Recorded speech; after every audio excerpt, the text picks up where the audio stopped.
Hey yo yo yo, salut les turfeuses, salut les turfeurs, bienvenue pour un nouveau pronostic de Benoît Requin. Ok, place au pronostic du quintet du lundi 24 avril, direction Bordeaux-le-Bouscat pour le handicap de Bordeaux. Plat 1600 mètres, 16 partants, réunion 1, course 4, indice de confiance 1 sur 5.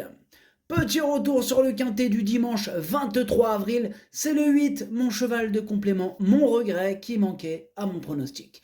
Ok, c'est parti, on commence le pronostic et on commence avec le numéro 1, Hurricane, et on écoute l'entraîneur Bruno de Monzeil. Hurricane n'a pas eu le bon parcours en dernier lieu, il s'est montré allant en partant, puis n'a pu changer de rythme pour finir. Cette fois, je pense que le rythme sera sélectif et ce sera mieux pour lui. Il est certain qu'il doit porter du poids, mais il est en forme et a très bien travaillé ces derniers jours. J'espère le voir bien tenir sa partie. Eh bien, ce numéro 1, je ne l'ai pas retenu, c'est un regret, c'est mon deuxième cheval de complément en cas de non partant, donc attention. Ce numéro 1, Idomenoko Kai.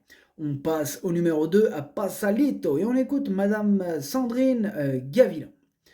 Passalito n'a pas été très chanceux en dernier lieu, hein. Du coup, il n'a pas pu se mettre en évidence, d'autant qu'il était sous le coup d'une pénalisation de 3 kilos. On espère que cela se déroulera mieux. Il n'y aura pas de soucis au niveau de la distance un peu plus longue. S'il peut s'exprimer dans de bonnes conditions, il peut bien courir malgré sa situation au poids moins confortable. Eh bien, ce numéro 2 non plus, je ne l'ai pas retenu. Lui, il est en plein milieu de ma petite liste des possibles troubles faits. Méfiance. Ce numéro 2 est Kiken. On enchaîne avec le numéro 3, Bayoun, et on écoute Gaël Lerner. Bayoun va effectuer sa rentrée, il a désormais 10 ans, mais il montre toujours de l'envie le matin. Avec le 10 à la corde, on va essayer de faire en sorte qu'il ne soit pas dans l'emprise du peloton, il est chaud le petit, et lui éviter de prendre des coups. Avec un bon parcours, il peut se placer. Eh bien, ce numéro 3, non plus, je ne l'ai pas retenu. Lui, je l'ai carrément... Il est sur aucune liste, hein, donc je l'ai vraiment mis de côté. Ce numéro 3, Kaku. On passe au numéro 4, Walking Painting, et on écoute Jean-Claude Rouget. Walking Painting a certainement une chance à défendre, hein, malgré son manque de métier dans ce style de course. Il est très bien et on espère un numéro à la corde correct. Bon, il a hérité du numéro 13. Mais bon, sur sa classe, pourquoi pas. Moi en tout cas, je l'ai installé en tête, c'est mon préféré. Ce numéro 4, Okiniri. On passe au numéro 5, Nord-Est, on écoute Ione Lare Alvarez. Nord-Est reste sur une excellente troisième place, hein, dernièrement à Madrid, dans un lot de qualité. En 39 de valeur, il n'a pas beaucoup de marge au poids, mais si la piste est rapide, il est capable de réaliser une belle performance. Au mieux à l'entraînement, j'en attends une bonne course. Eh bien, ce numéro 5, je ne l'ai pas retenu, mais il est à l'arrière de ma petite liste des possibles troubles faits. Ce numéro 5, Kiken. On enchaîne avec le numéro 6, Dantes, et on écoute Christophe Ferland.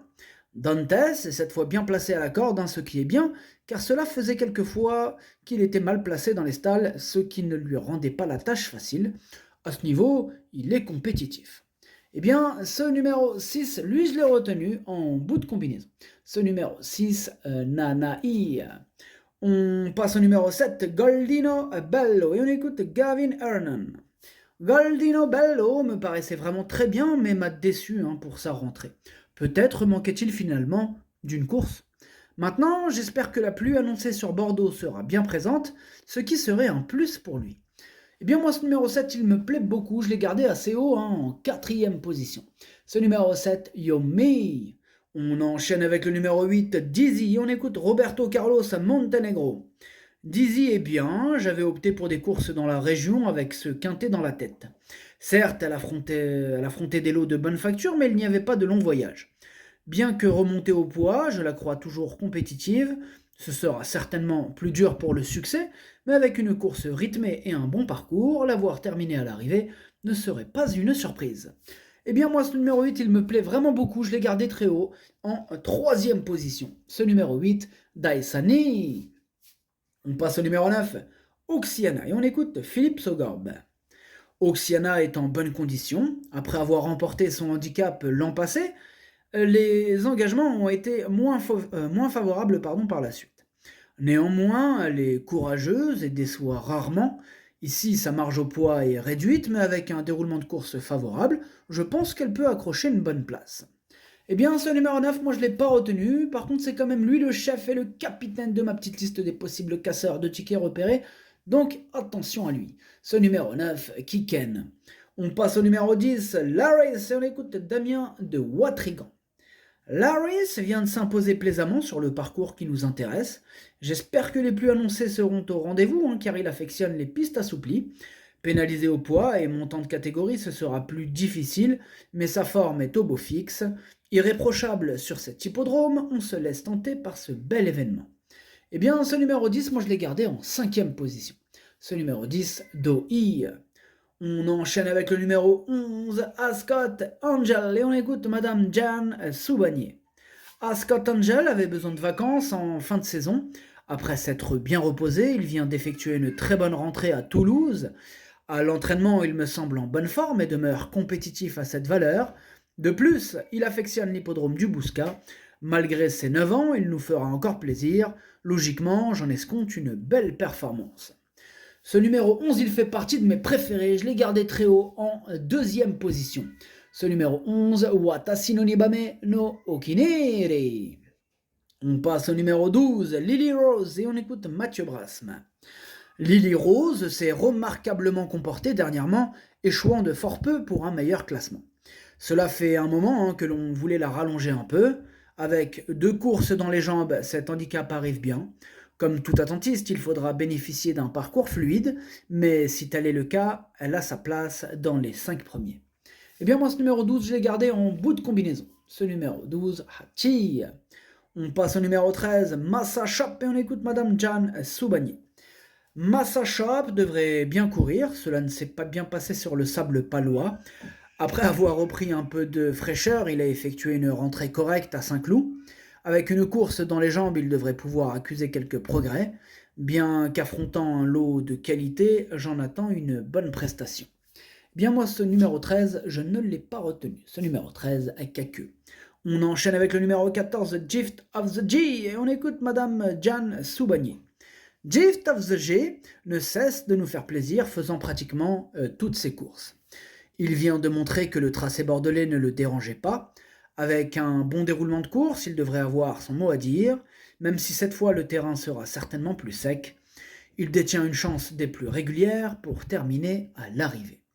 Eh bien, ce numéro 14, c'est lui mon gros regret, c'est mon cheval de complément en cas de non partant. Attention, possible cassage en vue. Ce numéro 14, Kokai. On passe au numéro 15, El Torero, et on écoute David Morrison. El Torero se montre très performant, alignant les 2e places. El Torero, est vrai que c'est énervant. Pardon, c'était pas ça. Il est vrai que c'est énervant d'être souvent battu, mais cela lui aurait permis de tenter sa chance dans ce quintet avec une valeur qui lui convient. Il aurait peut-être préféré une piste souple, bien souple, mais on est très content d'être au départ avec un cheval en pleine forme. El Torero me plaît bien, moi je l'ai gardé exactement en 6e position. Ce numéro 15, Dokei. Et on termine avec le numéro 16, Elimas, et on écoute David Anderson. Elimas est un cheval que j'aime beaucoup, il ne cesse d'évoluer dans le bon sens. Après une bonne saison, il a eu un repos mérité cet hiver. Ici, c'est une rentrée, il a du travail derrière lui, mais n'a pas été affûté outre mesure pour cette course, d'autant que je pensais le voir en 2e épreuve. Cependant, j'en attends un bon comportement, le voir se placer ne serait pas une grosse surprise. Eh bien moi, ce numéro 16, je ne l'ai pas retenu. Ce numéro 16, à Kaku. Le pronostic, ça donne 4, 11, 8, 7, 10, 15, 6, 12. Merci d'avoir suivi cette vidéo. N'hésitez pas à mettre un pouce bleu si la vidéo vous a plu. Pour accéder à tous mes tickets pour la course du Quintet, rendez-vous directement en description de la vidéo. À jouer avec modération. Bonne chance. Chopez-le-moi. Ciao.